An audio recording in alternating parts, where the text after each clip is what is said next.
So you are a professional speaker, communicator, keynoter. Obviously, I have learned much. You have facilitated sessions for our New York Giant rookies year in and year out. Yes. So of course we're going to get into some of your journey, but how did you, it's an invaluable skill. Can you talk about how you got into it and, just how did you get into storytelling, communicating?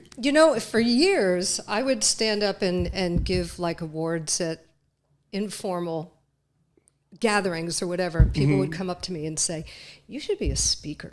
I was like, oh, okay. So you would get it. Yeah, it was just a natural. I was good at communicating. I was the queen of punish assignments in elementary school. So it's nice revenge that I can look at my teachers now and go, I get money to do this. Do this, that's right. So, but life happens while you make other plans. I was a dental hygienist for many years. Then I was working with my husband, Jeff, doing restoration of antique porcelain objects. Okay. And then we found out that my stepdad had contracted HIV.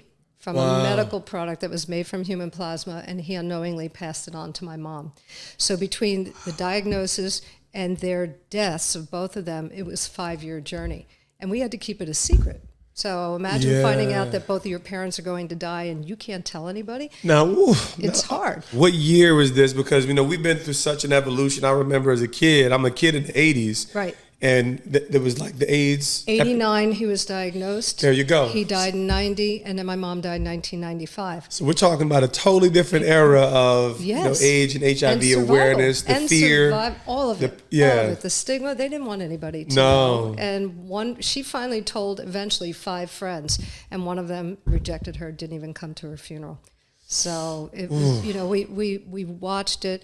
And we watch them die in secrecy and shame. And nobody should do that, regardless of how you are dying. Yeah. You deserve to go out with dignity and with the loved ones around you. Yeah. So a week and a half before she died, I said, Mom, can I speak out and can I start telling people the truth? Because if we don't, we're not going to teach people about the prejudices against those with AIDS. And she wasn't able to speak, but she nodded her head yes. And so she's not up there going, damn you, Elaine. And so I called the health department in Bucks County, where I live, Pennsylvania, and they immediately brought me into schools. And I just started speaking. And then about 2 years after that, I called the local college and I pitched my program. So I was brought in to Delaware Valley College to do a program for their RAs. And the dean of students sat me down in the office after and said, do you have a speaking agent?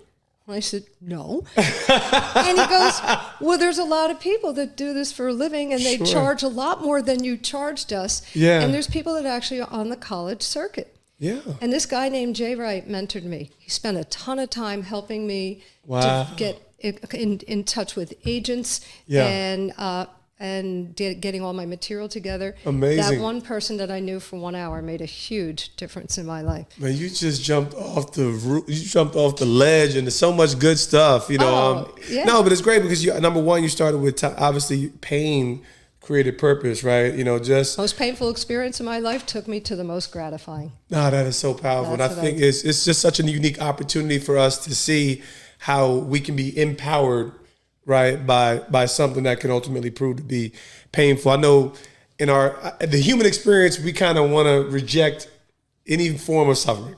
Yes. But I think that, as we evolve, grow, live long enough, we start to realize that's usually the places where we identify the most meaningful and rich experiences in growth, development, and ultimately purpose. I just wanted to squeeze that out because you are living it. No, you're right. You learn more from your trials than you do from your triumphs. No, but it's how you choose to deal with them and treat them. It makes a difference in a person's life for being someone who survives. So, and then I just built it, and I started speaking to colleges. But after 2 years, I started hearing all the stories of kids who are messing up their lives because of bad choices. There it is. Alcohol, sexual assault, the sexual health, all of this stuff, drug abuse. So I broadened my area of expertise. Great. And I started studying, incorporating all that, and did programs accordingly. And then I called the New York Giants one year. Well, actually, I created a niche for working with collegiate athletes in around 2002. So what was your first sports program that you spoke for? Like, what was the first speaking experience where you were like, Oh my gosh. I can't believe This is really, I'm pushing the needle here. I'm like, well, I mean, being with Nick Saban 5 times is yeah. that's like, you know, he comes in the room and he's got his reading glasses on and he's sitting there with his reading material while you're talking. All of a sudden he takes the glasses off and he zeroes in on you and you're going, oh my God, Nick Saban is looking through my soul.